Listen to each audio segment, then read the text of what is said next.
So I'm using stock Android. I'm using Google Pixel 8 Pro. It's rooted with Magisk. This is the stock Android 14. Which are the mods I'm using, which are actually good for daily use. And if you are using a device, or basically if you're using a custom ROM, which you want to explore some things, it is just looking like stock, it is not having customizations or features, you can try out these must-have mods for your rooted Android device.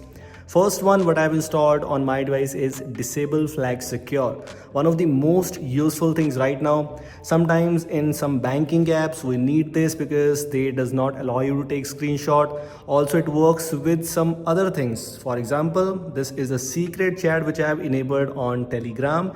It works here too, and as you can see, screenshot will not be detected. Also the screenshot has this preview, screenshot is working fine.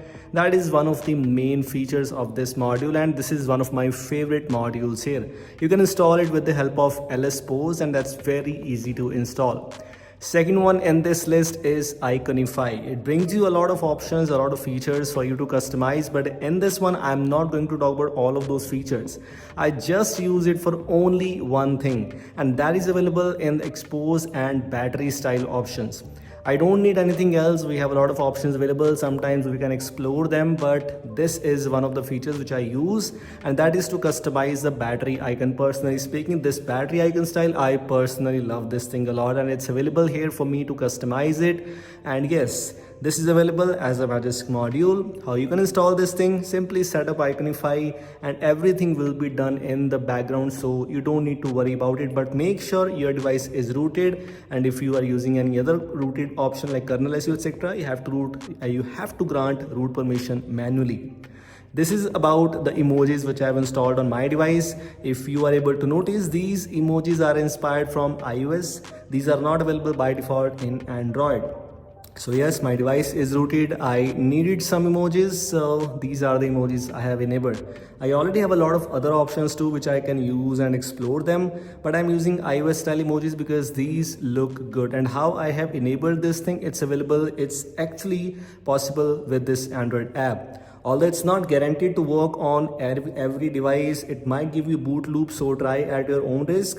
But in case you want to know more about this Android app, how the app works, which are the features it brings you, you can check out my video which I made on other channel, and the link will be there in the description, so make sure to check it out.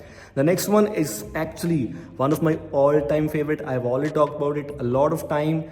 This is about the keyboard space, and yes, this is possible with the help of this module.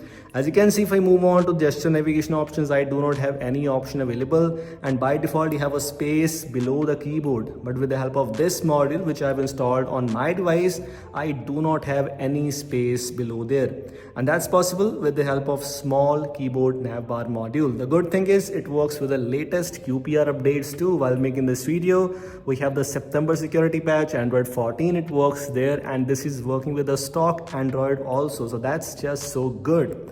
Another thing is, as we are talking about some of the mods here, the thing which I have tried on my device is Pixel Expert. It works with some of the Pixel specific custom ROMs. It works with Pixel stock Android for sure. For some of the other custom ROMs, most likely like LineageOS based, I don't think so it will work at all. But it brings you a lot of options. But one of the things which I'm using right now on my device is related to quick settings panel. Sometimes I need to adjust the brightness. So brightness slider I have tried and enabled it on quick settings panel, which actually looks good. And as you can see, the quick setting rows, by default these are 4 rows, but I needed something more, so we have now 6 rows available here. This is just one of those features which I've enabled on my device with this quick settings panel customizations. There are a lot of extra options available for you too. It also brings you the option to remove the call recording announcement, and you can do so very easily. And that is also possible with the help of this module available in the Magisk. You can install this thing. Last but not the least, one thing keep in mind, make sure you have installed anti-bootloop module. In case any module occurs, in case any module gives you bootloop, this module can protect you. So make sure to install it first and then try installing some other modules. Thanks for watching. We'll see you in the next one.